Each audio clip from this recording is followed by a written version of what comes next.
प्रिय छात्र एवं छात्राओं, आपका दिन शुभ हो। आज हम लोग अध्ययन करेंगे सूरदास जी के पद का। पद संख्या 10 है, निर्गुण कौन देश को वासी। तो चलिए शुरू करते हैं। निर्गुण कौन देश को वासी, मधुकर कहि समुझाई सौ दे, बूझत साँच न हासी। को है जनक कौन है जननी, कौन नारी को दासी। कैसे बरन वेश हैं कैसो, किह रस के अभिलाषी। पावे गो पुन कियो आपनो, जौरे करे गो गांसी। सुनत मौन होए रहो बावरो, सूर सबे मति नासी। शब्द अर्थ देख लेते हैं इसके। निर्गुण, निर्गुण, निर्गुण ईश्वर। वासी माने निवासी। मधुकर, उद्धव से तात्पर्य यहाँ मधुकर माने भ्रमर या भंवरा होता है। सौदे, सौगंध देना। बूझत माने समझना। हासी माने हंसी। को है कौन है। जनक, जनक माने पिता। जननी माने माता। नारी माने स्त्री। वरण, वरण माने वर्ण अर्थात रंग। वेश, वेश माने वेशभूषा पहनावा। अभिलाषी माने अभिलाषा रखने वाला अर्थात इच्छा रखने वाला। पावेगो यानी पाएगा। पुण्य, पुण्य माने दोबारा। गांसी माने छल, छल करना। सुनत मौन होए रहो बावरे अर्थात बावला अर्थात मूर्ख की तरह मौन होकर के सुनते रह गए। सबे मति नाशी, सारी मति सारी बुद्धि नष्ट हो गई।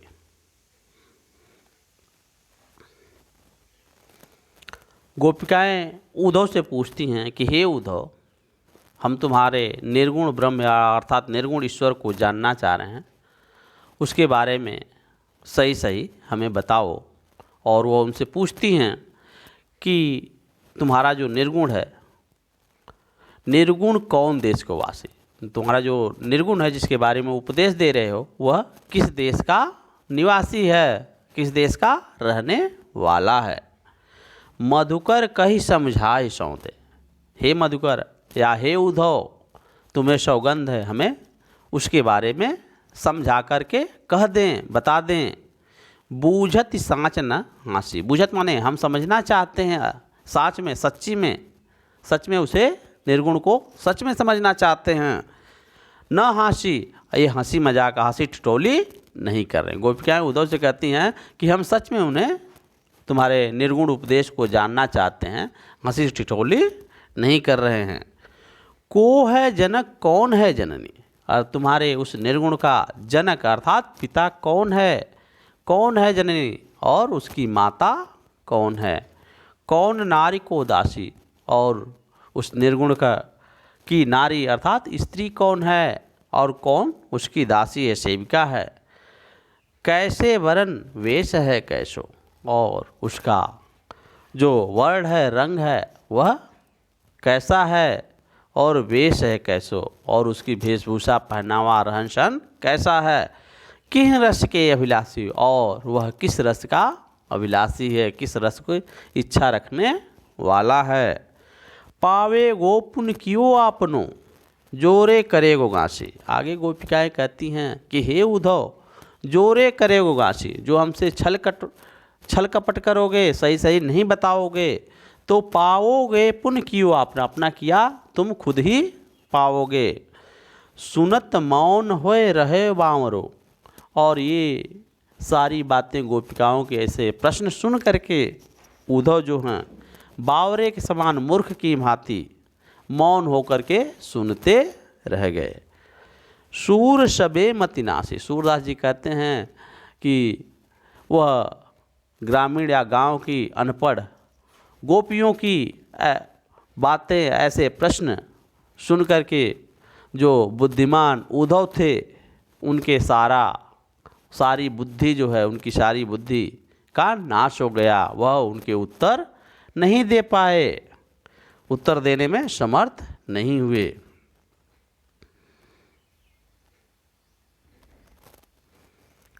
संदर्भ, यह पद्यखंड हमारी पाठ्य पुस्तक हिंदी के सूरदास के पद नामक पाठ से लिया गया है। प्रसंग में इस पदखंड में सूरदास जी ने गोपियों और उद्धव के वार्तालाप का वर्णन किया है। गोपियाँ उद्धव से कहती हैं कि हे उद्धव, हम सच में निर्गुण ब्रह्म या ईश्वर को जानना चाहती हैं। हमें बताओ कि निर्गुण किस देश का निवासी है, उसके माता पिता, स्त्री और दासी कौन हैं। और गोपियाँ इस तरह के प्रश्न पूछकर उद्धव को निरुत्तर कर देती हैं। व्याख्या पुनः देखते हैं। गोपियाँ उद्धव से कहती हैं कि हे उद्धव, तुम यह बताओ तुम्हारा वह निर्गुण ब्रह्म या ईश्वर किस देश का निवासी है। हम तुमको सौगंध देकर कह रहे हैं, हमें समझाकर बताएं। सच सच पूछ रही हैं, कोई हंसी मजाक नहीं कर रही। तुम यह बताओ कि उस निर्गुण का पिता कौन है, उसकी माता का क्या नाम है, उसकी पत्नी और दासियां कौन कौन हैं, उस निर्गुण ब्रह्म का रंग कैसा है, उसकी वेशभूषा कैसी है और उसकी किस रस में अभिरुचि है।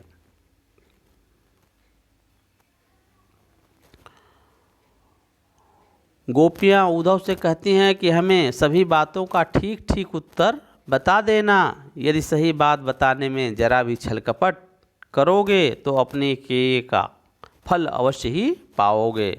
सूरदास जी कहते हैं गोपियों के ऐसे प्रश्नों को सुन करके ज्ञानी उद्धव बावले अर्थात मूर्ख की तरह मौन होकर सुनते रह गए।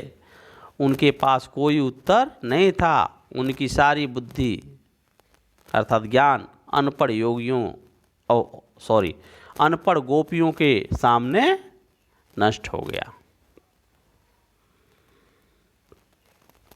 अंत में काव्य सौंदर्य को देख लेते हैं।